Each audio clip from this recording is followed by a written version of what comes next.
Jam këtu përpara jush sepse përfaqësuesit e popullit mbrëm vendosën që ta dërgojnë vendin në zgjedhje të reja. Kjo situatë ka qenë plotësisht e evitueshme. Është fatkeqësi e madhe për këtë shtet që ata nuk zgjodhen interesin e Republikës së Kosovës.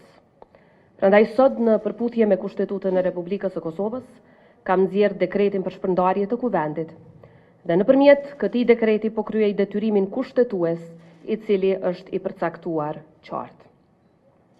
Në një republikë kushtetuese ka diçka që është mbi kalkulimet partijake dhe mbi interesat e momentit. Kushtetuta e Republikës së Kosovës.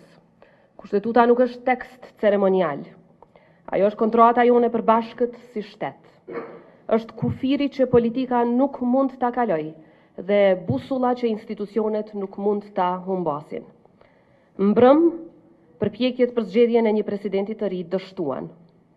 Ky dështim nuk ishte as rastësor, as i pamenduar, por përkundrazi, shumë mirë i kalkuluar dhe i ideuar, për fat të keq. Në këto rrethana gjuha e Kushtetutës është e detyrueshme. Neni 82 nuk thot se presidenti mund të zgjedhet deri 30 ditë para afatit. Thot duhet të zgjedhet 30 ditë para përfundimit të mandatit të presidentit aktual. Pra kjo nuk është një kompetencë diskrecionale, është një detyrim kushtetues.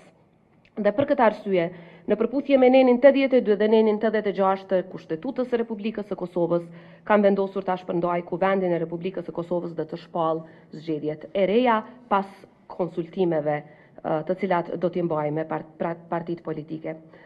Natyrisht që qytetarët nuk kanë dashur zgjedhje, këtë situatë e ka krijuar dështimi i kuvendit për ta kryer detyrën e tyre kushtetuese.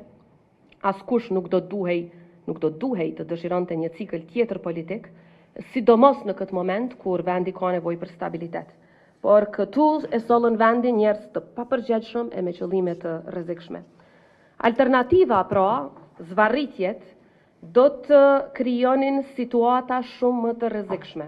Një vend pa qartësi kushtetuese, një proces i zvarritur pafund, siç e kemi parë edhe në tërësi vitin 2025, dhe një shtet që fillon ta relativizojë edhe vetë kushtetutën e tij. Deputetët e kuvendit kanë pasur në dispozicion 23 ditë për të kryer këtë detyrë kushtetuese nga momenti i konstituimit të tij. Ata vendosën që mos ta bëjnë këtë. Dhe ky është realiteti institucional me të cilin përballemi sot. Fakti që kuvendi ka zgjedhur të mos i shfrytëzojë ditët që i kishte në dispozicion nuk e ndryshon kushtetutën tonë. Nuk e shtyn afatin. E mbi të gjitha nuk e zhbën detyrimin tim të qartë kushtetues që ta shpërndaj këtë kuvend i cili dështoj. Kushtetuta nuk funksionon me logjikën e komoditetit politik. Ajo funksionon me logjikën e përgjegjësisë institucionale. Dhe asnjë kërkesë për masë të përkohshme në gjykatën kushtetuese nuk e pezullon automatikisht rrjedhjen e afatit kushtetues. Vetëm një vendim i gjykatës do të mund ta bënte një gjë të tillë. Dhe një vendim i gjykatës nuk ekziston deri në këto momente. Prandaj sot nuk kemi një situatë të hapur interpretimi. Kemi një situatë ku afati kushtetues tashmë ka përfunduar.